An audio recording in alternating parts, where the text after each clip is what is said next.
नागपूर जिल्ह्यातील रामटेक तालुक्यात मध्यरात्री एक हृदयद्रावक आणि संतापजनक अपघात समोर आला आहे.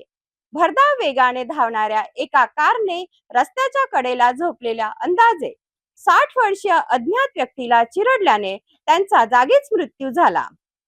विशेष म्हणजे अपघात घडवणारी कार अवैधरित्या जनावरांची वाहतूक करत असल्याची धक्कादायक माहिती प्राथमिक तपासात समोर आली आहे.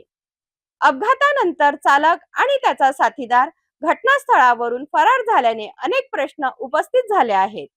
या संपूर्ण प्रकरणाचा आता रामटेक पोलिसांकडून सखोल तपास सुरू आहे. रामटेक तालुक्यात 22 मेच्या मध्यरात्री घडलेल्या भीषण अपघाताने परिसरात मोठी खळबळ उडाली आहे. रात्री 12:30 वाजताच्या सुमारास MH14DN 2632 क्रमांकाची कार भरधाव वेगाने जात असताना रस्त्याच्या कडेला झोपलेल्या एका अंदाजे 60 वर्षीय अज्ञात इसमाला जोरदार धडक दिली. प्रत्यक्षदर्शीच्या माहितीनुसार धडकेचा आवाज इतका मोठा होता की परिसरातील नागरिक घटनास्थळी धावत आलेत. मात्र अपघाताची तीव्रता इतकी गंभीर होती की संबंधित व्यक्तीचा जागीच मृत्यू झालाय. मृताची ओळख अद्याप पटलेली नसून पोलिसांकडून त्याची माहिती मिळण्याचे प्रयत्न सुरू आहेत. अपघातानंतर कार चालक आणि त्याचा साथीदार वाहनासह घटनास्थळावरून पसार झालेत. या घटनेमुळे नागरिकांमध्ये संतापाची लाट उसळली आहे. प्राथमिक तपासादरम्यान पोलिसांना आणखी एक गंभीर बाब समोर आली आहे. अपघातग्रस्त कारमधून जनावरांची अवैध वाहतूक सुरू असल्याचे आढळून आलेत.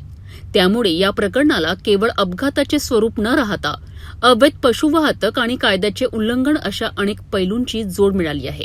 या प्रकरणी रामटेक पोलीस ठाण्यात भारतीय न्याय संहितेच्या कलम 106(1), 281, 3(5) तसेच प्राणी क्रूरता प्रतिबंधक कायदा आणि मोटर वाहन कायद्यानुसार गुन्हा दाखल करण्यात आला आहे.